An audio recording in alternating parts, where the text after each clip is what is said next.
Are you a small business owner or are you thinking about becoming one? Does the legal side of things like incorporating and contracts seem daunting? Do you just wish you could ask an attorney for help without paying huge hourly rates? I know when I started my business, it was really daunting about all the different issues that were facing me on this side, and having someone to go to and talk to, or someone that I would know that would know what they were talking about, would have been really helpful. And we are excited to tell you about a big opportunity to do just that coming up in December. Attorney Andrea Sager, a small business specialist and the founder of thelegalpreneur.com, is hosting a comprehensive 5-day challenge for a flat fee of $19. Just $19. What is the 5-day Legalpreneur Challenge? It is an opportunity for our community of small business entrepreneurs to get legally protected and prepared for exponential growth in a new year for only $19. December 6th through 10th is a challenge week featuring one legal training video sent each morning, one live support call each afternoon, one downloadable guide for each evening, and a community to support you through the legal anxieties that all entrepreneurs face. This is a group of people that you have access to that I wish I had when I was starting my business, and this is a great way of getting access to that for only $19. Each day, the challenge will target the most intimidating areas of the law that are often overlooked by small business entrepreneurs. Daily topics include entity formation, contracts, trademarks, copyrights, and creating an annual legal review checklist. And 5 free downloadable guides are included. Challenge Week is also supplemented by a 5-day Legalpreneur Challenge course that organizes all of the content in one place, forever accessible by Challenge Week participants. So even if you go through this whole process and you need to be able to get access to this afterwards, there's a easy to go to location to find it.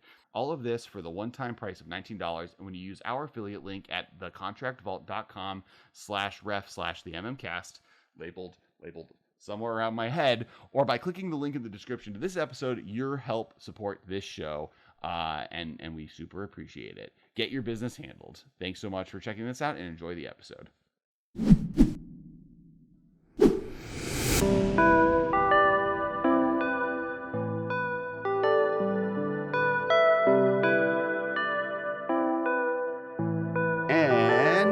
Welcome back to the MMcast Masters of Modern podcast. I'm your host, Alex Kessler, here with a wonderful guest, Mason Clark. How's it going?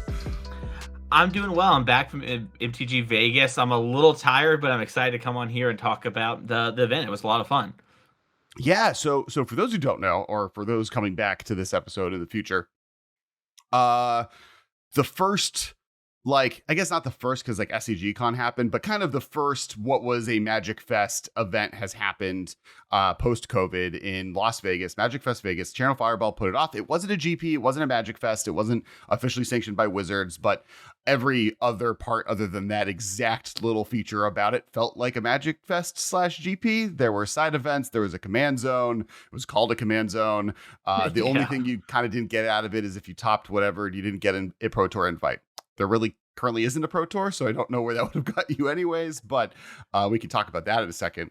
But otherwise, it was this big first tournament. I think for Modern, the Command Zone, and the limited event all sold out 3 days before it actually happened. There was the 1,400 players in the Modern event, 1,400 I think for limited, and then the Command Zone capped out. I don't think they expressed what those numbers were for the Command Zone, but totally full. Side events were selling out. A resounding success when I think at the time there was expectations for it to be, not to know what it was. And I have thoughts on how that went, but yeah. And big thank you to Channel Fireball for, sending me there and making all it happen. But yeah. Yeah, it was wild. I mean, you mentioned the side events there. I don't know how many people do you think were there? I thought it was 7,000, 6,000 people. It was a lot of people, at least on Saturday. I think they're saying it was 4,000 to 6,000 people were there. Because it's hard to tell because you can't I guess they might actually have hard numbers because of the COVID test badges that they had to give out. Oh. But so they might actually know for actually how many people entered the hall. Okay. Yeah, interesting. That makes sense. Yeah, I would be curious to see those numbers if they were, post them somewhere. They probably won't, but yeah, it'd be interesting to know. Yeah, be interesting to know. But yeah, it was super fun. I mean, like you said, it's kind of like the first public event back. You know what I mean? At the SCGCon, there was some open stuff, and I was there. But for the main event, it was you kind of had to have earned your invite online, where me pre-COVID, right? And so it was a very weird experience while being very fun. So yeah. Yeah, and there's been live events happening that aren't Magic related, right? We did Gen Con about a month and a half ago. There's been like, there was literally the same weekend as this, there was a big New York anime, they're like the New York version of Anime Expo happened. You had multiple like LA Comic Con's actually happening in 2 weeks. Like they're like live events have been happening. New York Comic Con happened in October. And so, Flesh and Blood's been happening too as recently. I think Yu-Gi-Oh started up their events too. I yeah, have some old friends in that. And they've been posting stuff, so what things I are think, kind of getting on. yeah, I think Flesh and Blood was really the model that led to this event like happening, right? Is like Channel Fireball did the first Fab event, and almost I think like 2 weeks after that, which is it was PAX West followed by the the Fab event that was the same weekend as Dragon Con, then followed by Gen Con the following weekend. Was like September, like the last weekend of August, the first weekend of September, the second weekend of September. And all three events went off very well. As far as COVID spreader events, they were pretty significantly minimal on that level as well. And like I think the next week was and SCG Con had already been kind of announced. And I think like the next week CFB was like, okay, we're doing it. There's going to be an event. It's going to be, you know, whatever they probably contacted the Las Vegas Convention Center. Was like, what's the cheapest possible weekend we could do an event? And they're probably like, well, you could do Thanksgiving or you can do the weekend before. And they're like, let's do the weekend before. Yeah. It is crazy. Yeah. I heard when I heard about it, I was like on a Discord call with a friend talking to them like I was waiting this long line at the post office, and they were like, "There's gonna be a GP Vegas." I'm like, "Oh wow!" Like in summer, in 9 months. Like no, in like 60 days or whatever. And I was like, "Oh wow, this is crazy." It is wild. Do you think they're gonna do more of them like this, like in the future? So I would say two things on that. One is yes, I think regardless of what Wizards says or does, I think Channel Fireball will start to look to do more of these. Is it going to go back to like every other weekend, every city in the world, etc.? I don't think so. Is it going to be like some key, what were the most successful locations for these type of events?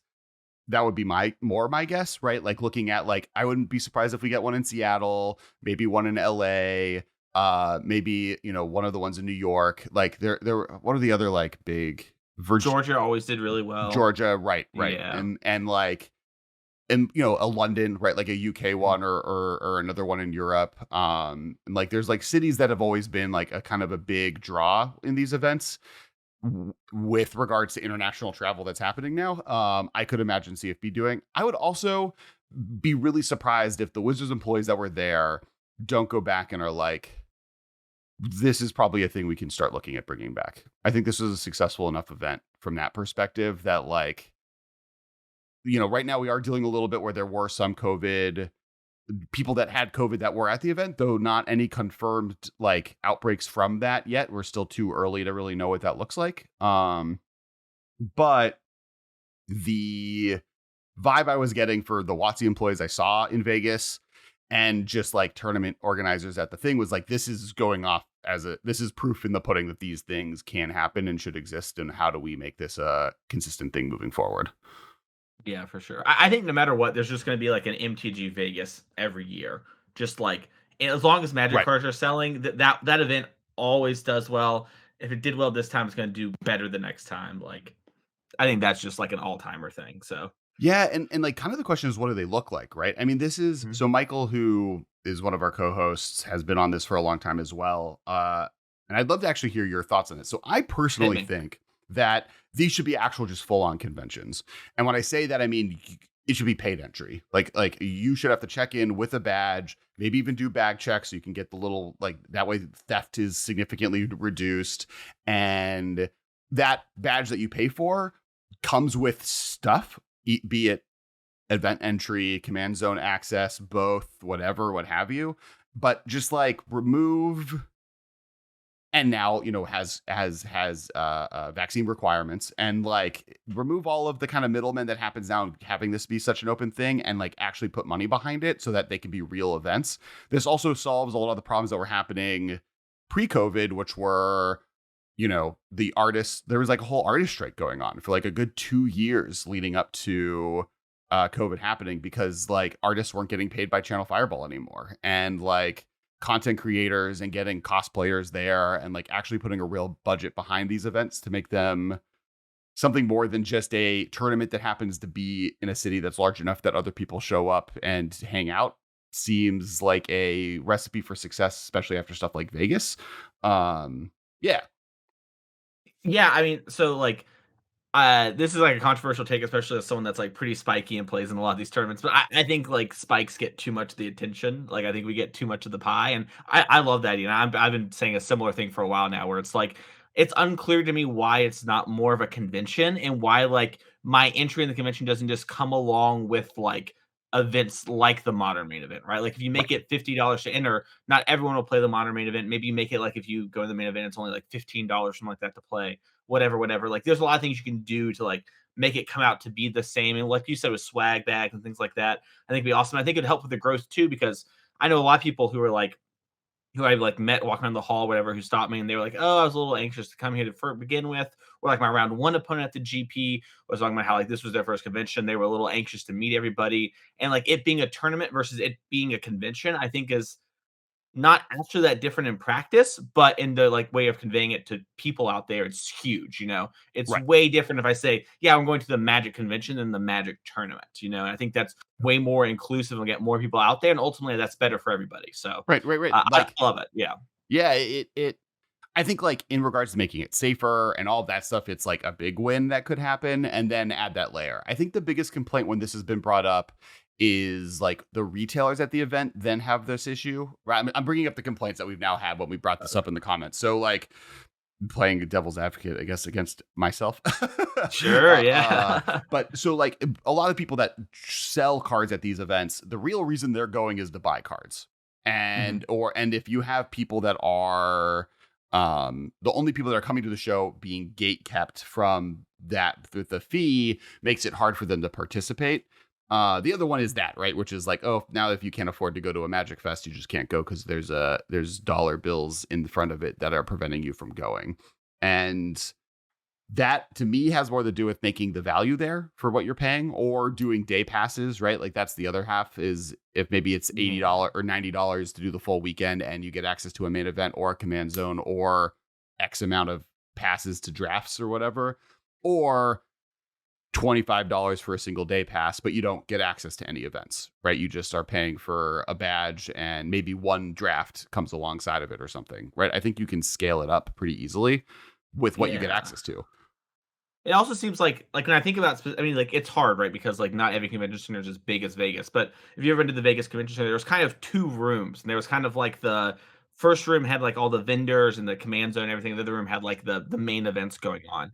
And I think like why can't there just be like an open area for people to come or whatever, and they can decide like they get FOMO, they want to go the other side of things and do that stuff they could, and you could have like an open area and stuff like that for vendors for people just to like gather around, you know, and like enjoy Magic and whatnot, and you'll still probably make sales for people when you go to the other side. And so, yeah, I don't know. It seems like I definitely resonate and sympathize with the concern of like I don't want to price gate people out of Magic who are like just wanting to go and hang or whatever, and like even like $25 is a pretty big commitment for someone who is new. Right. But I do think there's probably some middle ground we can meet Mhm. where it is much better for everybody. And I've wondered why GPs haven't been more like that before COVID, and I wonder how much more they'll be like that post COVID. Right. So, yeah. Well, and so many of the flaws with the events go away if you do the solution. You create new flaws because there's no such thing with no flaws, but like theft can go away because you could easily create the like every backpack gets a tag that you have like the same way you go to an airport, right? Mhm. Here's like a wristband that is attached with that with a number on it, and you get your little tag that goes with it. And when you leave, you have to show a matching tag and bag because there can be in and out checks, right? You have the COVID problem gets fixed where now you just have to have a vaccine or produce some amount of paperwork that like from a doctor saying I have XYZ Yeah. condition, cancer, whatever, that makes it so I can't get the shot, but I have this test that says I don't have COVID from today or whatever, right? So like you get more dollars to do stuff like that to make these events safer for everyone while then also being able to provide a bunch of content, right? You could pay Christine and Olivia and Tappy to go to a bunch more of these. You can pay for Prof to be at more than just the Las Vegas one. Like you can get more people to show up that people want to meet, you could do panels, right? Like that's one of the cool things about Seattle and Vegas normally is they have that big panel stage and they have panels running through it. And they can't afford to do that at most of the events because they just do it at Seattle and Vegas because it's the one that is nearby where they keep those panel stages and the equipment to do those things. And the people they want for the panels too. Like honestly, like so many of them are just located on that part of the country as things be. So it's kind of funny. Right. Like if like imagine being able to fly out Morrow to like Las Vegas and have him do a full panel that he would normally do at Comic-Con, which like, I mean, at this point, I'm surprised that panel hasn't moved to the Las Vegas part of this experience, being that that's actually the big Magic convention every year, not Comic-Con or PAX East or whatever, or PAX West or whatever. So yeah, it makes no sense. It's like, why are we competing with all these other things for noise for this thing that, like, in theory, your target demographic's really tuned into? You know, it's like, oh, the Spider-Man trailer just dropped. Oh, Mars did this thing. Oh, the new Avengers thing just dropped. It's like, why are we fighting for our own attention? Like, we have our own stuff. I don't know. Whatever. I guess we could do this for hours, probably. But yeah. Well, and there's stuff that you can like. I think like the point of doing it at Comic-Con is like, oh, there's people that aren't Magic players that we might grab the attention of. Though I will tell you, every movie studio in the city has realized that Comic-Con is not very good for creating advertising buzz. That's a different issue. But yeah, I think there's just like ways that you can play up these events in a way that makes them more exciting and maybe less of them, but you have them be these bigger convention experiences with large tournaments on the side. The other thing that seemed to be happening before COVID, and now that the entire professional Magic play structure has gone away, is, it felt like there was a chance that Wizards was moving Pro Tour invites that come from these types of events and these events to being less Wizard focused, like have Channel Fireball do their own series the way that Star City Games has now been doing their own series for 15 years at this point, right? Like, yeah, a long time. And just because I believe right before COVID, they gave SCG Pro Tour invites that they could give the people, right? And they gave there was 3 groups they gave them to, and it was like Channel Fireball, Star City Games, and then one other. I think it was face to face in Canada. I think. Yes, yeah, that sounds right. Right. Well, it was either that or some store in the EU. It might even be a store in the EU as well, but. Yeah, in the US at least. Yeah, I think you're right. There was like a Pacific Island area, or the Asia Pacific Islands. Yeah, this is 2 years pre-COVID and like a year before COVID when this announcement was made, and then nothing happened from it. But it would be interesting to see if Wizards does do these anymore, or it just is like, hey, Channel Fireball, we'll come back with a Pro Tour. They'll be tied to set releases like before. You get invites for people to go to them, and we trust you based on your status to give them out, and we'll do it to these other XYZ organizers, and then we're done, and you run conventions now. It feels like that has to be the way. I don't know. Do you follow Smash Brothers Melee at all? Do you follow that scene? A little bit. A little. Okay. Their game has no company support at all. Nintendo actually tries to stop them a lot of times. Yeah. So we don't have that happening. But they have a lot of grassroots tournaments and a lot of stuff like that. And obviously CFB isn't grassroots, but it is weird to me that we don't have more things like that. And when they gave invites to SCG, to face-to-face, to that store, we can't remember, it seemed like they were kind of stepping in that direction of like, yeah, we're going to take care of the big things, but everything else we're going to kind of like delegate to y'all. And we're going to make this, you can play Magic any way you want to, anywhere you want to, and you'll have a chance to get to the Pro Tour. You're going to have to do really, really well, but you can do it. And I hope that they get back to that once it's safe for them, they feel comfortable doing it. So yeah, agreed. Like I think there's like a lot of different ways open to them. What I do think what came out of this event is a resounding, the world is ready for paper Magic tournaments and a pro structure to start to exist again. What does that look like is now a whole extra step. But before this, if you talk to anyone from Wizards, they're like, we want this to come back, but we don't want to make structural changes and hire people and building this all back up. And then for the, Omega variant to come out and then shut down everyone, or, have this XYZ happen. And we're now moving into a world where like COVID is more endemic than pandemic, where just like there's just going to exist forever, I guess. I hate to say it out loud, but right. Yeah. that's kind of that. So that's a little bit of like an overview on what the future of paper tournaments are. Really quickly before we get into an actual tournament report, because you did some awesome stuff at this tournament, slash mildly heartbreaking, which we'll get to. You have so a thing that we do every episode, for those joining, and or those who listen weekly, is we play a little game of trivia. Basically, you audience and me are making a bet. You'll be answering the trivia.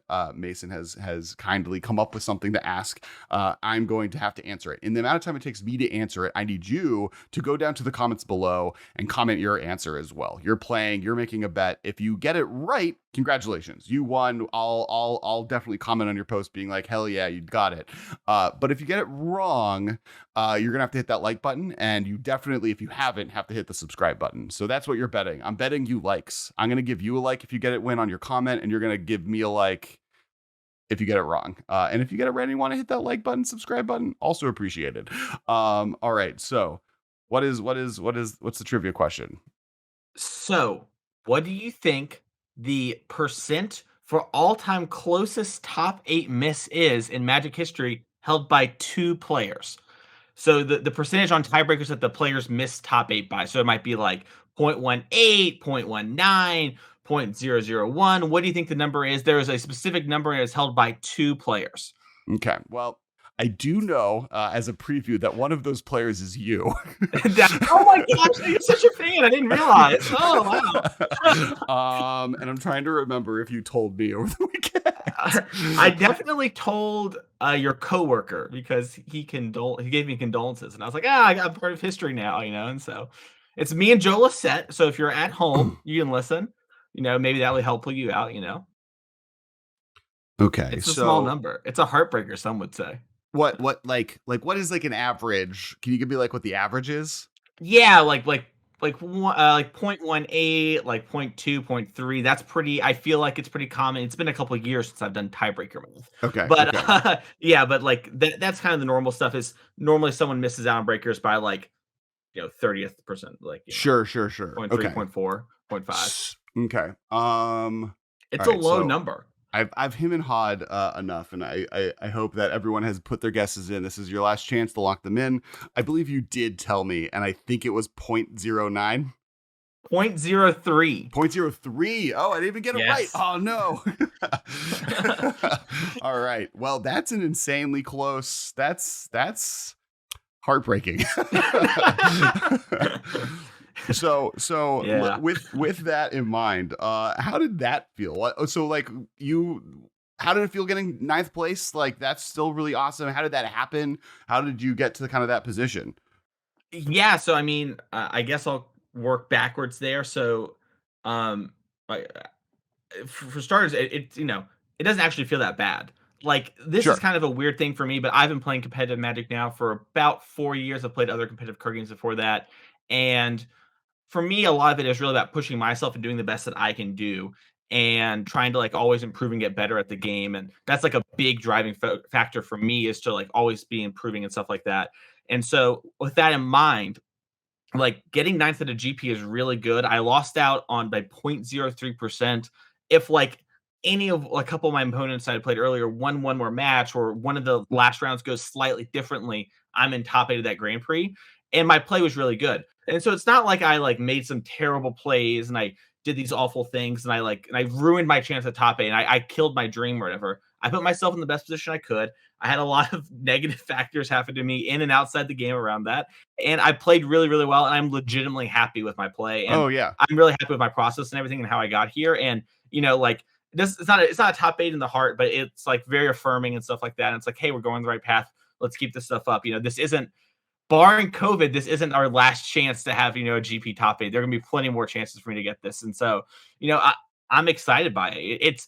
It's seriously, it's so funny. It was like, my friend Allie is recording a vlog, Meebo, and she was like, should I record this or not? You might miss. And I was like, you have to record this. I either top 8 the Grand Prix or it's soul crushing and it's great content, And it's like, but then it's like kind of played up. It's like, it's not really that bad, Like my friend Jeff top 8'd the Grand Prix as well. So it's exciting for him. And I put myself in the best spot I could. So I'm happy with it. I mean, I could be happier, but like I am Sure. pretty content with it right now. We'll see how I feel in a couple of years. I'll check back in with you. There's also in like in a kind of way that there's a little bit less lost in this top getting ninth place versus eighth place, because it's not like top 8 got Pro Tour invites and ninth place didn't, right? It's just like I made slightly different amounts of money at an event where I still get to brag that I got that placement and did great. And like proving that is way more exciting than, the extra $300 or whatever that could have like landed in your direction. Exactly. Yeah, 100%. So, I mean, hey, ultimately, I play Magic to play the games and to compete with other people. And I got to compete, and I played 15 rounds. I lost one game of Magic across the weekend, including Commander. Sick brags, I know. And so, like, as one of those losses, appreciate it. Yeah, it was a great weekend, and so I'm happy to talk about the deck and everything like that. But I just played a lot of really tight Magic and a lot of really good Magic, and and it turns out if you play well and you consider things, you get a little lucky, you can do well at tournaments, and so that was the case. Absolutely. All right. So talking of the deck, what deck did you choose, and then kind of what was the process in coming to that deck as the one you chose to go with? Yeah, sure. So I played 4-color control, or money pile, as the colloquial name for it is. It is essentially, like I said, a control deck that tries to wear your opponent out of ways to get on the battlefield and eventually win. So something like an Omnath or the Yorion or like a Ren and 6 ult. And I got here via testing for the Star City Games Invitational. So if you haven't heard of me before, my name is Mason Clark. I compete on the SG Tour. I was on Team Nova. I write for Card Kingdom. I do my own podcast. And I've was starting to make a big run on the SG Tour. I was in the top 16, or sorry, technically 17th. I was tied, but I got my invite for the Invitational pre-COVID. So when COVID, they announced it at SG Con, I started testing, and I was testing a lot. I was playing all the decks, Hammer Saga, Murktide, et cetera, getting ready for the event. And then this deck popped up from a friend of mine, Kane, in conjunction with Canister, about a week before the Invitational. And it looked very my speed. It looked really, really good. But there were two big problems. It felt like a deck that I needed to kind of know what all my plans were in the matchups, especially for a field like the Invitational, where I think people are going to be ready for this sort of thing and they'll be quicker to adapt than maybe like a Grand Prix field would be a week later. And I have to get all the cards, which was maybe it's slightly bigger. I mean, the deck is, if you look at the deck list, it is extremely expensive, extremely hard to get. It's $1,800 total on tabletop. Yeah, it's $1,800 total. So it's like, it's kind of like a legacy deck in some ways. It's pretty expensive. And so there was a lot of like, well, that's all true. I think I could play it pretty well, but I feel really good about Blue-Red Murktide. So I'm going to play Blue-Red Murktide for this event. I'm going to see kind of how the metagame goes. And then post-Invitational, I'm going to figure out what I'm going to do for GP Vegas. So Invitational ended. I regretted not playing Money Pile from the day before the Invitational to the end of it. And I was like, I should have just played it. And so when it was over, I was pretty hard dedicated on, okay, I'm going to start working on Money Pile. I'm going to try and figure out what I want to, if there's anything I want to change and how I want to approach matchups and stuff like that. And I pretty quickly came to a change that some people have adopted a little bit before that, but switching the Dovin's Vetoes and some of the more fringe cards main deck with Counterspell. And once I kind of did that change, my whole deck, I think, got a lot smoother and a lot better. And I think it is the best way currently to play Money Pile on paper. So that's kind of how we got to this point, and I'll be happy to talk about kind of the more niche things about this deck from there. Yeah, let's go for it. So one of the big things that is different between Money Pile lists is the Spreading Seas versus Coatl. That is kind of like a big point of contention, and Dovin's Veto's main and Force Negation mains versus Counterspell. I'll start with the latter there with Dovin's Veto and Forces versus Counterspell. And this kind of applies to both the topics, is that these decks are being played predominantly on Magic Online. And Magic Online, I think, is a great place for data, a great place for resources, and it's a place I test a whole bunch. But I do think Magic Online has one critical flaw, and that's the players are too smart. And I don't mean that like we outthink ourselves, we don't do anything. I think we're too good at choosing reasonable decks that are good decks that don't have like these exploitable weaknesses, or maybe aren't like tier 2 decks. But when you play an event like Grand Prix, GP Vegas, or something like that, there are going to be a large sum of players you have to actually beat if you want to win the tournament, who are there and don't have the exact same incentives that you have. Like, I think a great example of this is my Heliod opponent. I was talking to him and he's like, yeah, my boys came down for the event. I'm a local, I'm just playing the tournament, and the Heliod deck's my modern deck. I always play it, Right. And if I have things like Dovin's Veto, Force Negation, Spreading Seas in order to really metagame for the Mirror, Charbelcher, things like that, where those cards really shine, you're going to lose a lot of points. So I really try to like build my decks in these open fields where they have a little bit more flexibility and are better against a wider variety of cards. So not Dovin's Veto and Force Negation, great on Magic Online. This deck is all over the place. It's fine against Hammer. It's great against Charbelcher and other Storm type decks that are really a big problem for you. They're good against Burn. They're good enough against Burn, which is another big problem for you. But in paper, you're going to play against decks like Yogg. You're going to play against Heliod. You're going to play against Merfolk. You got to have stuff like that. So that's why I have Counterspell, and a similar reason for Spreading Seas. Spreading Seas is really big for, KOing Hammer players or all Urza Saga decks, and it's really helpful in the mirrors and the blue-white control as a way to knock out like Hall of the Storm Giants. But I think Coatl does a good enough job at being replaceable in those same sort of things, while also answering other decks. And with the switch to playing Counterspell in my main deck, having a card that's more reactive that I get to hold up my mana allows me to make more plays and kind of sit there and represent more things on turn 2. And early on in the tournament, especially, no one was really expecting Coatl and Counterspell. I got a lot of from like people that seemed to have known what my deck was doing. And I was like, yeah, that's how we're playing this weekend. So that is kind of the big differences in my deck from the other ones, and kind of how I got to those was just I'm playing for the tournament I'm playing in, not for some theoretical like tier 1 metagame that like doesn't really exist in paper. Well, no, and leading up to this tournament, we did a lot of kind of like getting ready for this event. We had Nikachu on last week and kind of had the same conversation where, and he came to the event and I think he top 40'd with Merfolk, and and Prof was on, and the conversation was paper Magic is different than Moto. Moto, card availability is not the same conversation because a lot of people have Mana Trader accounts. I mean, even if you look at here, this deck is $1,200 versus $1,800. B, card availability in person, especially right now where like there hasn't been a paper tournament in a while. So people haven't, like, even me, I had to spend all Wednesday night. Like I opened up my modern decks and I still had like Boomer Jund circa 2019 and Blue White Stoneblade circa one Stoneforge Mystic got on ban. I was like, oh yeah, I get to slide these into the deck. And I think I had like 4 different swords in the sideboard. And I was like, oh yeah, like Modern Horizons 2 has come out. Yeah. Like, does anyone actually own 4 like Solitudes, or does that high of a percentage of people? So like, and even something we've said on this podcast, I think someone has a better chance winning or top 8ing a Grand Prix like event with a deck that they know in and out that isn't maybe the best deck in the format like Hammer Time, than picking up Hammer Time for the first time and just jamming it through the event. Or my friend Jeff did that exact thing. Jeff Chow was the Infect player. He's my friend. Infect is, pretty assuredly worse than Hammer in every single way, but it's still really good. It's still really close. You do a lot of the same things. And Jeff is a stone cold master at Infect. Right. He's been playing it forever. And Jeff top 8 at the Grand Prix, beating, I think, 2 Jund players in order to like his back-to-back to get the win in. And that is not an easy matchup, especially nowadays when their cards are actually efficient. Right. And so it is a thing where I agree, where like if you're really, really good and you play really tight and it's your deck, I think your chances are way better than playing something like Money Pile, like Murktide, like Hammer, and being pretty cold on them and not really knowing what you're doing. Well, especially because every opponent you play is not going to be cold on it, right? Me playing you, if I was sitting at an opponent's table and I was like, oh, you're playing Hammer Time. Literally, I tested 30 games against Hammer Time and know exactly which sideboard cards I need to bring into. Oh, you're playing Infect. Oh, I haven't played against Infect since 2018. Yeah. I guess like these like Ancient Grudges or other Artifact Hate or like ETB Hate or whatever I have in the sideboard do nothing. And I don't know how to stop a 10/10 flyer that has double strike.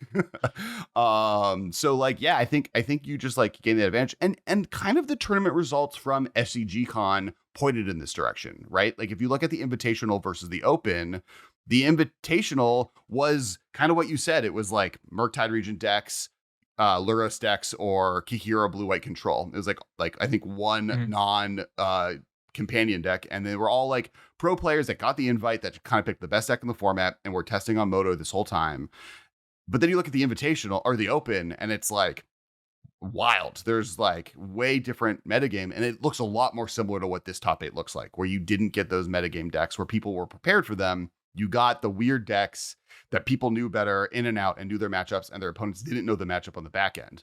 And kind of to your point with Counterspell versus Dovin Veto, exactly, right? Like you're going to be able to handle the random Heliod opponent versus like Dovin's Veto, which just is cold in that matchup, or much colder.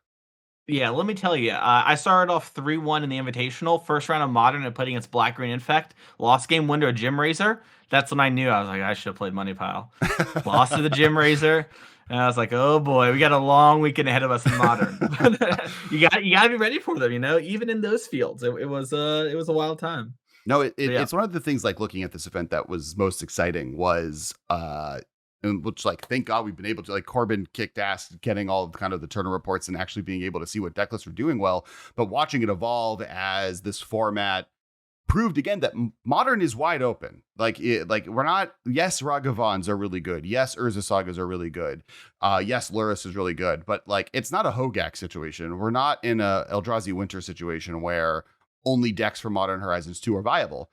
Infect won. Or didn't win, but in fact did well. Red Black just like basically Jund without the green won the whole thing.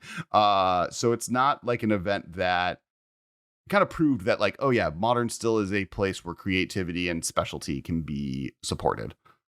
Yeah, 100%. And I think the format is like criminally underexplored.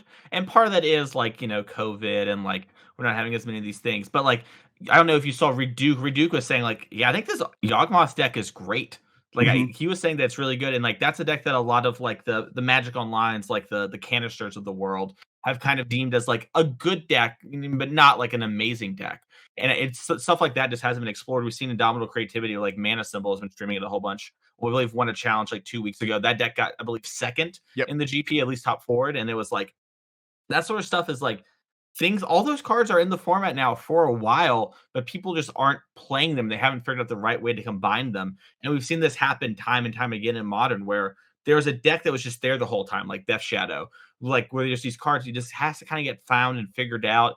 And you just need the right person working on it for long enough and get enough steam. And I think like the Indomitable Creativity decks need more people working on them because I think there's some real power there. It just needs a little bit more of a hive mind to kind of weed things out. And also just like, there's a lot of decks where like it is really good. It just kind of has like a medium plus, like a medium minus hammer and money pile matchup. And it's like, well, like how many of those do you really play against? Right. Right. Like, and like, but people get so scared they just don't even play them. And Well, so, in a Grand Prix, you're like, it's not like Moto where you're like, oh, I did a 5, I did a challenge and like every matchup was just what the cards that people were able to get, which is like Hammer Time, versus like a Grand Prix, which is like, oh, my first 5 opponents were the pet decks that they have because we're all like in the same boat. And I played against like Merfolk into Infect, into like someone's old Heliod Company deck, into someone's Spirit deck, like there's just people that just have their decks, especially with this event where you're like, oh, this is my first chance back. I'm going to take what I have and see how well I do. I think like when the metagame looks like it's solved on Moto, it doesn't necessarily translate to that happening in real life. And even to like what Reed Duke's point is, like the Yawgmoth deck is the next version of Birthing Pod, right? Like that's mhm. that like Birthing Pod-esque decks, creature combo rock decks basically have existed to some extent since the beginning of the format and have just always evolved to different combos and what works. They're also some of the hardest decks to play in Magic. Like Birthing Pod was probably the best deck in Modern from day one, but it took 3 years before people Yeah. realized that that was true. And it was just because like when you play with 8 tutors, every single card matters, and which cards are you supposed to play matter, and then also which card are you supposed to get in each matchup at each point in each matchup is like Yeah. a lot of brain space that you have to learn. And so like maybe that deck is just hard and like it's taken someone like Reed Duke who is not bad at Magic to like kind of put work into it and do well. Yeah. I feel like a similar thing, like, this top 8 had no Hammer Time players, and part of that was me, I kinda ate them all up in the last couple rounds, but but there were a bunch of really good, like, I played Cedric Phillips in round 12, I believe, while we were still alive for top 8, and there were some other Hammer players, but, like, I believe that to be the best deck in Modern, but I believe it has such a target on it back, and it's so hard to play optimally that I was just like, "I'm not even dealing with this." I'd rather play, like, what I think is the second best deck in Money Pile and kind of avoid all that, but it's just so hard. It's like, these decks are really hard, and when you're playing all weekend and you're doing Vegas stuff and you're in the loud hall, it's just hard. Like, right. Magic's a hard and people gotta give each other breaks more. So, yeah, it is crazy. Um, Um, so beyond individual like choices, any other key things with the deck that you did choose that you want to call out or things that people should be aware of while they're playing it or if they want to try it out? Yeah. So I will answer the question that I've gotten 1,000 times on Twitter since then. Is how do you win the game? I get asked this a lot. The question is like, how do I win? How do I not just go to time? And I get that if you just look at it, it looks kind of weird, but the deck does have an infinite combo that kind of shortcuts that a lot of the time. But the main answer is you are a control deck, and just like blue white control, we get there with a Solitude or a Coatl or something along those lines, and we'll eventually win the game. Don't worry about it. But you do have Eternal Witness, Time Warp, and Ephemerate. And so if you have a Eternal Witness in play and you cast Time Warp and then you ephemerate your Eternal Witness, you will pick up the Time Warp and then your next turn will start and the ephemerate will target your E-Witness. And when it resolves, it's actually in the graveyard once the blinks happened and then your trigger goes on the stack. So you pick up the ephemerate and that's 6 mana loopy-de-loop. So you actually get to create kind of a Splinter Twin situation where, like, you play an Eternal Witness early, maybe you pick back up a Solitude you used to trade. Now they're kind of incentivized to kill it because if they ever tap out, you present a loop situation where you actually kill them. And thanks to the loop, you can actually time warp. And then on your next turn, once you like play your 6th land, you can ephemerate, pick up the time warp. So you don't have to do it all in the exact order I mentioned. But that is the biggest way I win is I trade cards, I trade cards, I trade cards. Eventually I do that. Or I like play a Yorion and flicker a bunch of cards to draw cards, and my opponents concede because I have too much card advantage. Right, right. That is kind of the deck, and that is also the thing you should be thinking about if you're trying to beat this deck. That is the thing I've been asked the most: is how do I beat this deck? How do I beat these mana pile decks? These Omnath piles seem so strong. And I think the main thing you need to do is probably be sticking to a linear plan, preferably something that's aggressive or combo kills instantly.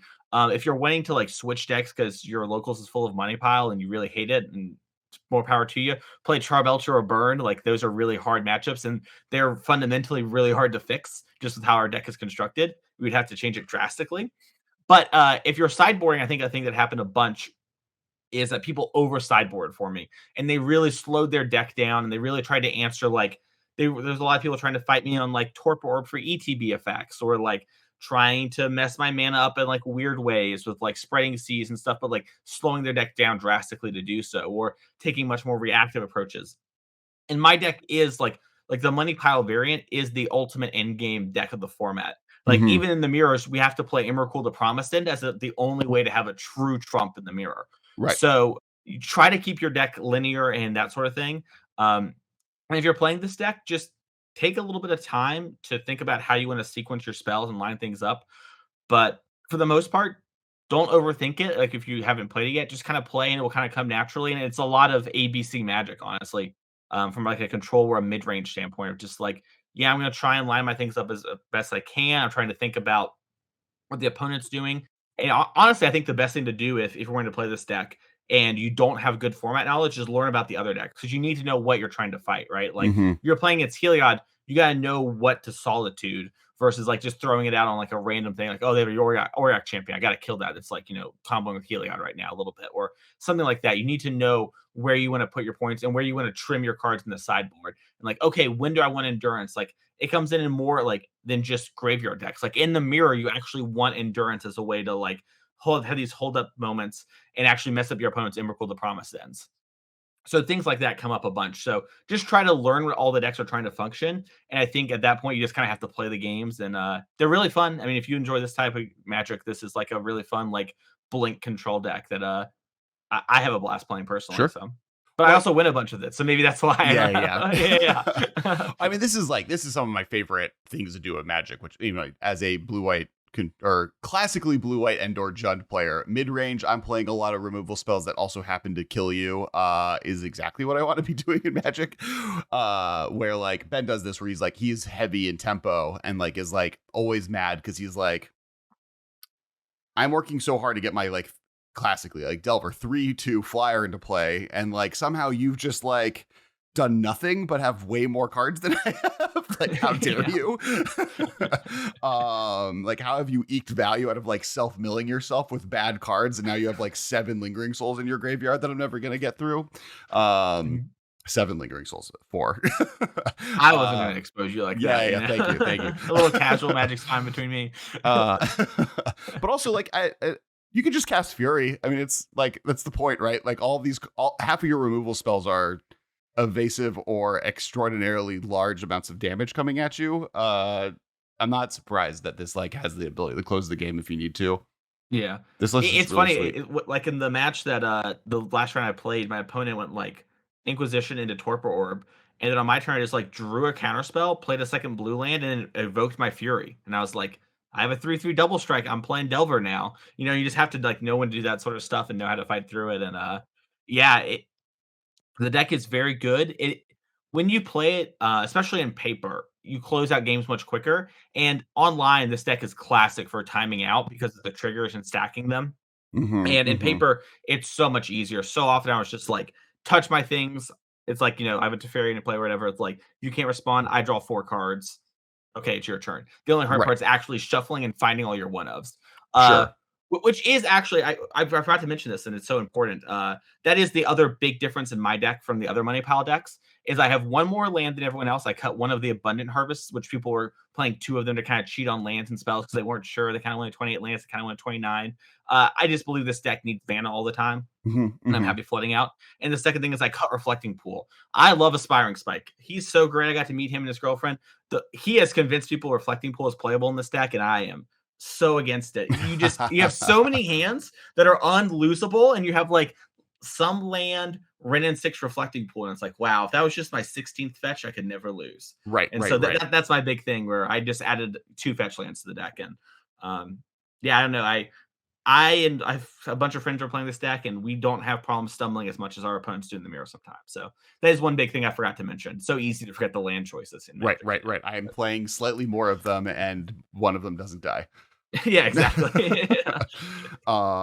Sweet. So I guess like what during the tournament, like we don't have to go through every matchup, but Yeah. like what were some of the cooler matchups that you got to play, and what are some of like the cooler decks you got to see? Yeah, so let's see here. I got to play against some pretty cool decks. I played against like the Asmarinda Kitchen deck, the hollow one thing that was kind of popular at the beginning. My round one opponent was playing that. That was really cool. I played a couple Money Pile Mirrors, which were super fun because I'm crazy and I like playing that magic, and I love casting Emrakul the Promised End. And so one of the cool things with there is like in the second round of the tournament, I mold a 4 and I win because I resolve an Emrakul the Promised End and able to do stuff. And so that was really fun. I played against 3 hammer decks. Those games are all really fun, mostly because I have been playing so much Blue Red Murktide that like I just get beat by hammer all the time, and now it's my turn to beat them up. I played against Yawgmoth. That deck was super fun to play against. I always enjoy playing against that deck. I do think that deck is. I don't know if it's like Reed said, maybe like criminally underplayed and like a great deck, like one of the best decks. But I do think it's way better than the average populace does. The Hmm. Heliod deck was really fun. I mentioned that earlier. I played against a very nice guy on Tron, and that was a really fun match. I played against Ambulance, actually played against Andy, who top eighted the Grand Prix. I played him in round 6, and we had a really fun match. And I kind of got my start on the competitive circuit playing Amulet. So I really enjoy playing against that deck. I think it's really fun. And we had 3 sweet games. So I really like those. But yeah, I played against actually, I think, more tiered decks than I normally would expect a Grand Prix. I think I did the math where I was like, I think I played against like 9 decks that I would call like amazing or good decks. And I don't think that's normally been my average at GPs. And I think also this deck's good against those decks, so I got kind of lucky. Part of the reason why I'm up here. But yeah, I didn't play against too much spice, unfortunately. I think the spiciest thing I did play against was the Asmaranda Mono Red. But Okay. yeah, for the most part, just kind of a bunch of good decks, a bunch of hammer, a bunch of money pile, and some Murktide. So So yeah, now kind of like on that note, want to just for everyone to go through the top 8 and kind of like talk about each of what those decks are and what we were looking at and your thoughts on them. So the winner of the whole event. So first place is Rakdos Midrange, won by Edwin Colleran. And yeah, as I said kind of at the beginning, it feels very Zoomer Jundi, but just cutting green. Like you don't need Tarmogoyfs and you don't need not terminate, abrupt decay, etc. Mhm. And just as like maxing on a Colgan's command, you're playing Terminate instead, Ragavan, Dragon Rage Channeler, Croxa, Torok, Dreadcanter, and then Dwathi Voidwalker, which I was hyped to see. And then it's a Lurrus deck, right? Like it is the Mhm. one that won. But I do kind of appreciate on this that it did take these Uber journalists that are a little bit more on the Urza plan and moved it towards like, you know what, let's pick the best cards out of this, go straight Luros. How is this for a matchup for the deck you're playing, or what do you think about this deck in general? Well, I think this deck has I think the Jund matchup is not in modern Magic. Nothing's really free, but it's one of Sure. my better matchups. This deck by playing the Torok, I forget their name, but the Hymn to Torok creature, the Yeah. 2/1. Torok, Dread, Dead Canter. Yeah, the Dead Cantor. That card is actually really good against me by being pro white and kind of large. It actually is like very hard for me to answer that card. It can outgrow a Fury pretty easily, especially if they have two of them. And like Omnath can't block it, Yorion can't block it, Solitude can't answer it. So I think that card's actually at a premium right now. I have some friends that play that deck, and I see it in action, and I think it's pretty good. And overall, I think this deck is a reasonable way to approach it. I think personally, I do like the Zoomer Jund a bit more, but I do think this deck has its own advantages. Like I just mentioned, like if you play things like the Cantor, you're going to be able to beat these white decks a little bit easier. Whereas Zoomer Jund sometimes does just kind of get eaten up by blue white and by like the Chalice of the Void draws and the Solitude things that this deck presents. So uh, it has its pros, it has its cons, and that person picked their spots right, and they won the tournament. Right. So I also pretty good think round. like Dwathi Voidwalker right now, before this tournament, we were talking a lot about how like graveyards just matter. Mhm. Pikachu was basically like any removal spell that is trying to fight a deck that has Lurrus in the command zone, or not the command zone. Someone called it the Safari Zone earlier today when I Sure. compared Ikoria to Pokemon. So the Safari Zone, um, like Dwathi Voidwalker just as a 3/2 that makes it so Lurrus doesn't draw cards seems like a pretty big beating, and then like is maybe but the reason you're not playing green is between that and Torok, just the mana requirements of all these double black spells or Mhm. triple black in the case of Torok really does start taking a hit when you're also trying to cast all of these 1 mana, 1 red one drops. Yeah. Like on turn 1, right? Like you're trying to go turn 1 Ragavan, turn 2 Dwathi Voidwalker, and then turn 3 removal spell. Having to figure out how green mana and Renisix fit into that might just not be worth it. Yeah, definitely for sure. And the saga thing gives you that extra grind, but you do lose out on kind of like the aggression this deck can present, like you just mentioned. Like Dothy Voidwalker, for all intents and purposes, is unblockable as well, right? Kind of like the way we talked about the Cantor. And so you do have a lot of draws against some of the better decks where they just actually can't interact with you. And Cantor comes up a little bit against Hammer Time as well, which I think is already a pretty good matchup for that deck. But Right. like a lot of its plays that wants to play on one are actually white. So like having a pro white creature there matters too. I think the deck is quite good against some of the top decks. I think it does suffer against some of the more like decks that aren't quite at the top. But hey, you got to beat the good decks to win the tournament. And this deck isn't so bad it can't handle those things. Threat plus discard spell is a pretty good strategy in modern, no matter what time Right. you're in. So yeah. So now it won against Mhm. and speaking of spice, the creativity, the 4-color creativity deck. This deck's insane. Yeah. It's very sweet. For those who don't know, Abominable Creativity is a X red sorcery. Destroy X target artifacts and/or creatures. For each permanent destroyed this way, its controller reveals cards from the top of his or her library until an artifact or creature card is revealed and exiles that card. Those players put the exiled cards onto the battlefield, then shuffles their library. A big key feature to this card is that it doesn't include planeswalkers, so you can just play as many planeswalkers as you want, as they use this to tutor in Emrakul the Ainstorn generally, or Sarah's Emissary, and then you just play with a bunch of token makers. Yeah, it's very sweet. That deck is something that I've played against like a fair amount now, and like I mentioned earlier in the show, is I think criminally underexplored and needs to be explored more in the metagame. And I think it's really good. I think it has really good game against a lot of those decks I mentioned before that aren't quite at the top, but also things like Hammer Time, like Jund. I think actually normally does a pretty good job of beating those decks. But I think that's part of the thing with the red black Lurrus deck, like having the Cantor and stuff like that. They had that extra bit of hand interaction, and that deck does kind of like it develops like a I forget the name for it, but the crab and the clue card. That's typically their way of getting the Hard evidence. You make a creature. You create a 0/3 blue crab creature token and investigate for 1 blue.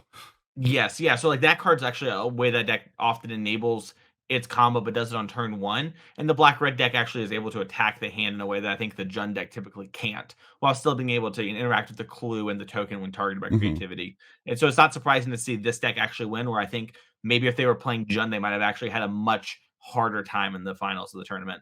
Sure. This deck is super good, and I think, like I said, it needs to get explored more. And there's a lot of different like some I don't remember if this person had different creatures in their sideboard, but there are different things you can sideboard for and like kind of hit that change the dynamic of the game drastically. And there's a lot of room to explore, like what creatures you want to tutor up where and how you want to put your points when it comes to removal spells and stuff like that, and et cetera, et cetera. I think this deck's great and it does have like the backup Nahiri package, which Nahiri is actually at a premium right now in Modern. She's so strong, the Hmm. Harbinger. And so I love this deck. I think it's great. I really want to sleeve it up for like a local like win a box or whatever next time one of those come around. So I think this deck's great. Yeah, yeah.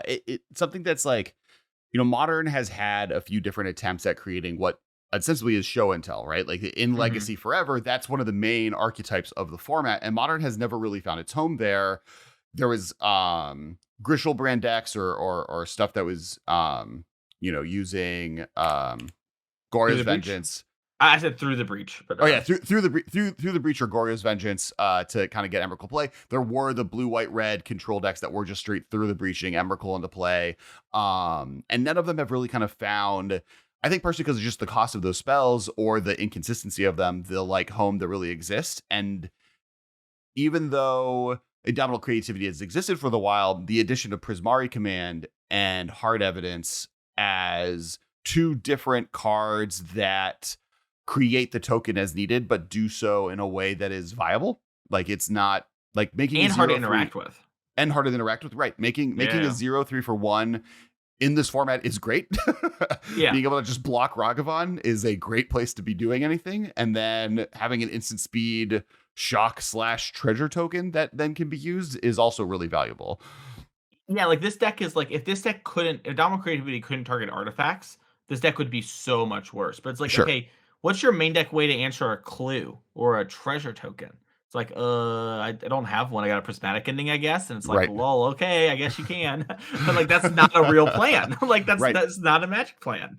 So I think this deck it's exploiting some real weaknesses in the format. The format's really trying to answer early efficient creatures. Mhm. And like, well, the crab is hard to answer in some senses. Like, really, that clue it leaves behind is so much more of a hassle. Where it's like, oh my goodness, Right. I've Well, it got to gives find this dramatic it's ending. it's a 2-for-1, right? Like you have to Yeah, be able to yeah, answer the crab and the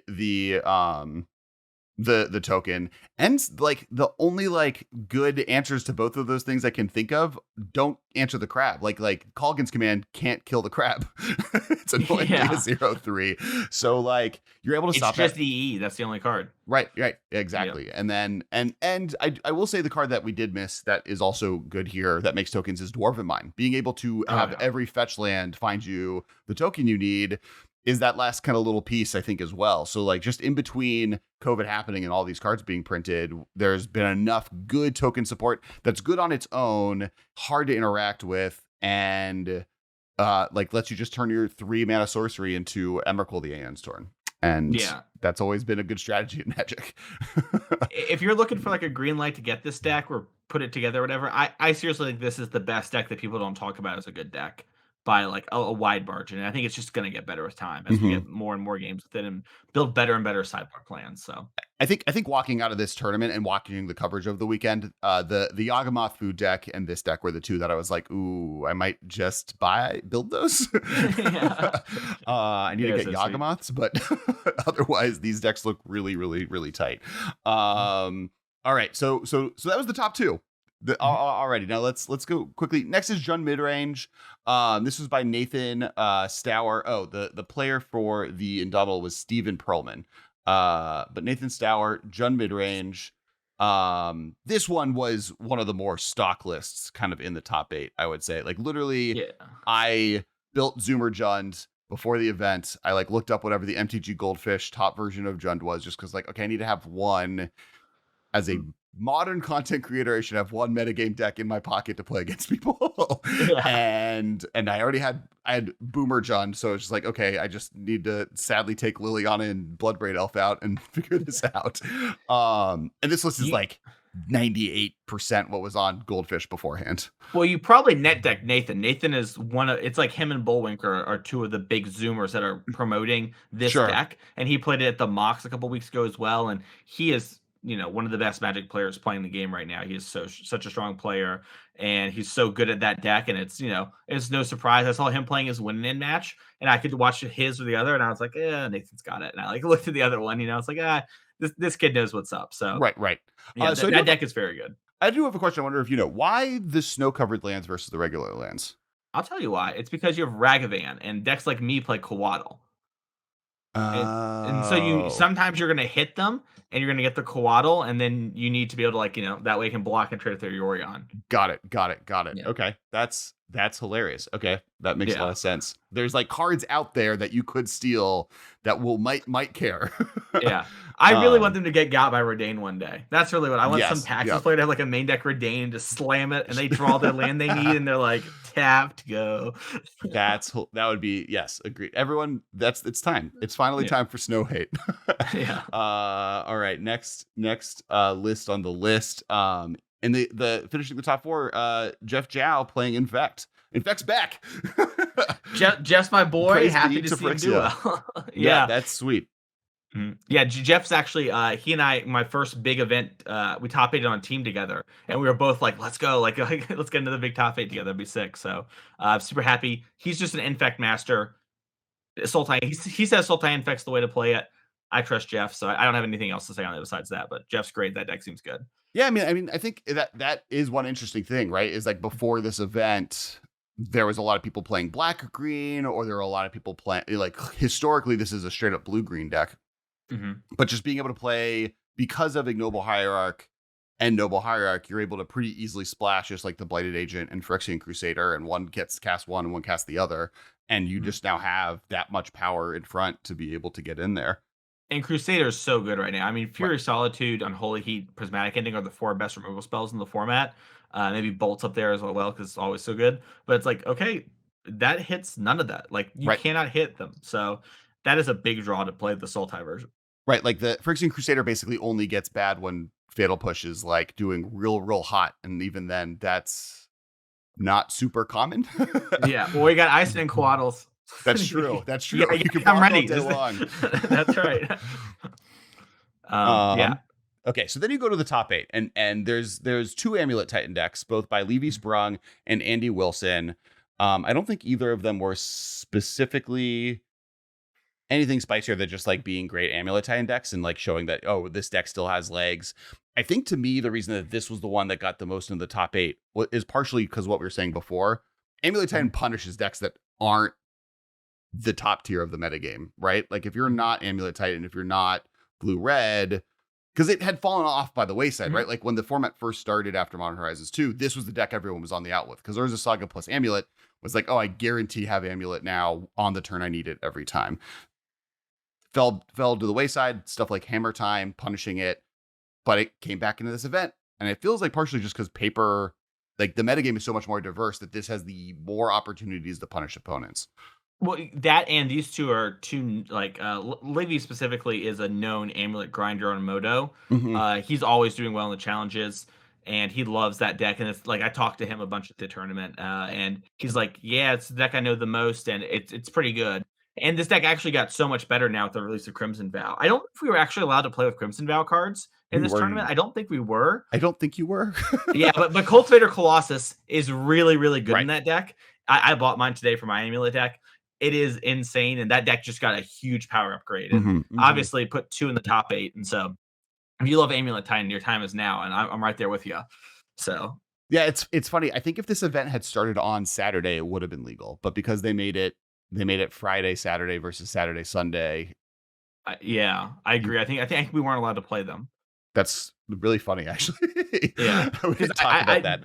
I talked to him. He said he would have played Cultivator Colossus. Yep. These Amulet lists are wild. I know those streets for sure. I actually played Andy in the Swiss. Yeah. Oh, really? Yeah. Crushed him. Good. Yeah. Had to make him earn his top 8. That's what he gets. He gets top 8 and I get 9th, and I get the dub. So who really won? That's true. You can always, that's the thing. You beat the top 8. You at least one of the competitors. That's right. I got my name in the history books when it comes to percentage. Absolutely. Yeah. One of the 2 Amulet Time players, or the closest tied person to making it, but missing the top 8 by tiebreakers. Yeah. So next we have the 4-color control deck, and this is really similar to your deck. I mean, to be honest, Mhm. right? It's playing Omnath, it's playing Solitude, it's playing Furies, just like not Urion, basically. Mhm. Yeah, that's the 6-card version Nassif really popularized. I believe that deck to be like like the way you step up and actually win the mirrors a bit more Hmm. because you have less air and the mirrors are so much about certain cards and like getting them to stick and you just have like I have these coadals that are just not like cards in this matchup at all. So while the Yorion can let you punch in the late game, I really do think that version is better in the head to head. I think it lacks in a couple other spots. And that's why I chose not to play it over this deck. Predominantly the spots being like those like as Miranda decks and the Yawgmoths and the Heliod companies of the world, the Merfolk you're gonna have to beat. I think that deck is actually much worse against. It's really tuned for the top of the metagame, but still a great deck. And yeah, it's a heater. I mean, it's hard to go wrong with the 4-color piles right now. Omnath is truly one of the best cards in Modern. That and Expressive Iteration. This deck's got both of them. There are definitely Underrepresented. there are definitely times during COVID where, and as us as a, we're a podcast that has to talk about this. I like at multiple times thought it was banned in Modern Yeah.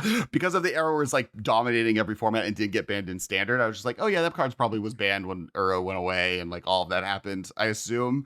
Nope, it's still here. It's still good. It's really, really good. I would not be surprised if that card goes someday. It is. Oh yeah, It is fair. absurd. Yeah. Um, and then the last deck, and I saved this because it is the other heater. I think this and Infect were the ones that like in our interactions offline or online, while this stuff was happening, the things that people were most excited to see in a top eight. Like, oh right, Modern isn't just what I see on MTG Goldfish's top eight. It's like you can actually take something wild to it or a classic deck, and Affinity or the Inheritor of Affinity is not dead. Plus, regular Affinity is still playable, but Hardened Scales top eight at a Magic GP. Yeah, I As believe many. they were in first place at the end of the Swiss as well, if I remember correctly. Okay. So, yeah, they did. I mean, like like once you get to top eight, you're basically playing like these Mini matches or turn. whatever. Like Yeah, it's yeah, yeah. pretty. The difference is pretty close or whatever. But I believe that person went X and one through the Swiss of the GP, and so Did they you crushed it. And hard scales is it's a really good deck. I mean, that's one of those decks that's always good. We see people like Dominic Harvey always kind of pick it up now and again for like a modern challenge and do really well with it. And it's just a deck that rewards skill. And it is very, very hard to play against. I mean, if you've never played against hardened scales before, and you're like going to play a tournament soon, you should probably watch some videos just so you have an idea of what they're doing because it is hard. And even a lot of the hardened scales masters a lot of the time, like I've seen Sam Pardee and Matt Nass play it a bunch, and they have to stop and really think. And those guys are like the creators of the deck in a lot of ways. So right? this deck is so hard to play with and against, and is so good when it's humming. And it got some serious upgrades. Yeah. It got some cards that are really good. Sabaz, the Ozolith are both insane cards. Right. Oh, Ozolith. I've like got to play with that card a few different times in a few different, mostly commander decks, but also online. And like when it is working, it starts making math really, really, really hard. Yes. It's like, and like there's also like rules questions like, oh, so Zaba is when it leaves a counter, if it's in play and the counter leaves that and goes onto the Ozolith and then goes on to something else, counters get added through both processes, correct? Right. It's Yeah, just like like with modular, it actually doubles the Ozolith. Like it goes on the creature and on the Ozolith. And right. so like now you're suddenly like doubling your Arcbound Ravager triggers, and it's like so impossible for your opponent to ever beat it. It's a really hard deck to play and to win with, but it's one of those things that I love. And when I first picked up Amulet Titan, I remember Brian Gottlieb had said something along the lines of like, it's a deck that the more time you put into it, the more you get out of it. And I Mhm. believe that to be true of like Amulet, a couple other decks in Modern, and one of them being Hardened Scales. Like if you love Hardened Scales and you're kind of anxious like what we're saying with it being so hard, just go for it. Have some fun and like Yeah. learn. And you like the more time you put into Hardened Scales, the better you will get at it. And trust me, your opponents probably are not ready for Hardened Scales. Is the deck is criminally underplayed. I've also learned that I don't think I've ever been sad playing a creature deck that ruins removal with Welding Jar. Yeah, this is a good feeling. It's just like, oh, I'm sorry, none of the cards you have do anything that would normally have fought me. Have fun. It's funny, the Indomitable Creativity player actually played this Hardened Scales player, and I can't remember for sure if they were joking or if it happened, but I'm pretty sure he actually Indomitable Creativity some of like the artifacts to like clear the way, like they Sure. were getting kind of big. Yeah, which is kind of a funny interaction that came up that I thought was worth mentioning. But yeah, Hardened Scales is great. You should play it. Yeah, this looked really sweet. And yeah, and like Urza Saga, Hardened Scale, or Urza Saga the Ozolith, Witch's Oven, Zabaz are all kind of like an Ingenious Smith, which like was really under the radar. Or I mean, people knew it was good, but like is now showing up in modern. Like this is a list of cards that really, really kind of give it a lot of gas that helps, and I'm excited to see it do well. And I love the white glutinous crane, let me tell you. oh yeah. Yeah. Well, like, and this is a little bit of the inheritor of that Infinity Shell, right? Like something we've Mhm. said on the podcast is like cards get banned, but the shells that are around them have rarely totally disappeared, right? Like, and sometimes cards need to get printed to make them better, but you know, Birthing Pod-esque creature combo decks are still alive in Yawgmoth. Affinity is still alive here. You know, you're still getting play with your Arcbound Ravagers and your not collected companies, but Quarter Callings? Quarter Callings, thank you. Your Quarter Callings, right? And Infex is still here, right? And you're still using your Noble Hierarchs. So like I think that there's a lot of decks that people kind of thought maybe were just dead. Like, oh, my old deck that was my standard go-to has been classed up by Ragavons. And I think if this tournament showed us anything, it's just go play your favorite deck, have fun, and like you could just top 8. It's true. True. These are some of those players. Yeah, sorry, go.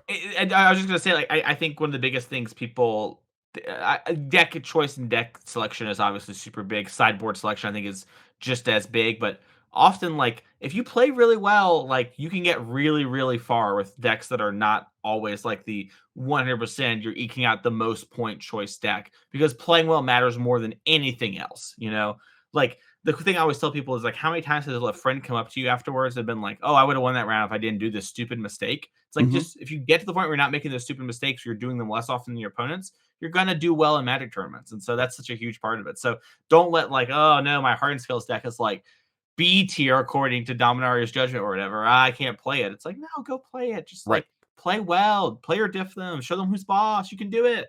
Take also the small advantage that they think your deck isn't good, so they didn't respect it when they were testing, and you're like, oh, I know how to beat Ragavons on turn 1. Do you know how to beat a Zabaz on turn 1? Yeah, for sure. It's a huge part of it. Yeah. So that's kind of it covering the different tournaments. Is there anything else you want to talk about in regards to the tournament or what's been going on? I had a lot of fun. It was fun to play this sort of thing, and I hope there are more of them. I'm itching to play. There's an NRG going on 11 hours away from me this weekend, and it was very tempting to be like, ooh, I mean, what if I found a team and I played? But Magic tournaments are back, and that also includes the weekend grind of being a grinder around Magic tournaments. Yes. I did not miss traveling every weekend, I'll tell you that. That the like thing that I have to go to Ohio for work, and I'm like, oh, that's my first work trip in 2 years, and now I'm like, those are coming back too. Oh no. Oh no. Yeah. But yeah, so thank you so much. Where can people find you? What if people want to hear more stuff about this deck or other stuff you're doing, where's the best place? And there will be links to all this stuff below. But you know, for the verbal listeners, where can people find you? You can find me on Twitter at Mason E. Clark. You can find me each and every week on the Constructed Criticism podcast. The podcast really focused on trying to help people take the step up from their local competitive scenes to things like SCGs and GPs. Obviously, those haven't been around for a little bit. But that's really the goal and what we try to focus on there. And it's really about a mindset of always improving. And we cover things like sort of like this, where we cover events to more like eternal topics, and cover things like, you know, sideboarding and how to approach deck building, et cetera, and those sort of topics. And we've been doing it for a while. And so if you want to check that out, check out Constructed Criticism on the network. There's a lot of great podcasts over there, like Drafting Archetypes is on our network with Sam Black. And so there's a lot of cool things. Make sure to check that out. And you can find me each and every week on Card Kingdom. I write predominantly about standard and historic. But as my editor said, on Thursday before the GP, Mason, if you do well in the tournament, you can write about modern. I have a whole deck guide and sideboard guide for free on Card Kingdom. So head on over to Card Kingdom, click that link. I really need those engagements. I'm trying to get a raise. So just go in there, click it, let the page load. That's all I need. Thank you so much. The link is below. Yeah, Yes. absolutely. And links to all of that is below. Speaking of links below, there is also a link to it's our TCG Player affiliate link. So if you're going to buy anything, make sure to click that link beforehand and then buy stuff, because we get some amount of credit for that. And make sure to check out our Patreon, patreon.com/MMcast. It's how we make this happen. There's also links to the Discord and Facebook. One big thing is if you're an audio listener and you want to like see the cards we're talking about, because sometimes we're not the best at saying what cartons do.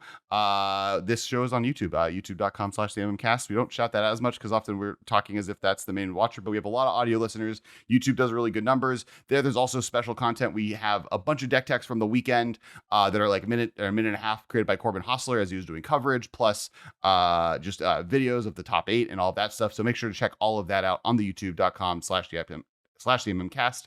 And then last but not least, we are doing starting soon. We did our pilot. We did a Sunday afternoon Modern stream where we're going to have guests. Ben is going to play against them, but most of the time I'll do it as well. As Ben is recovering, we're figuring out how we're continuing it in the interim, but the plan is starting this December to do that on a weekly basis. So beyond just the Modern content or the Commander stream every Monday night, the podcast coming out every Tuesday, the early access to the podcast coming out every Thursday, that Modern content is now every Sunday. So definitely make sure to subscribe to both Twitch and YouTube, stream to both places to see that.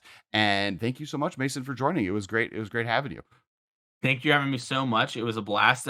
It's funny. I hope Ben's recovering well. I know him from movie podcasting stuff, and so it's like the cross of my two worlds, whatever. But yeah, I hope he's doing well. And thank you for having me on so much. It was a blast to come on the show, and hopefully everyone had a good time. Absolutely. It's always a pleasure. And, at some point I need to actually play Commander against you and not get smoked like we did over the weekend.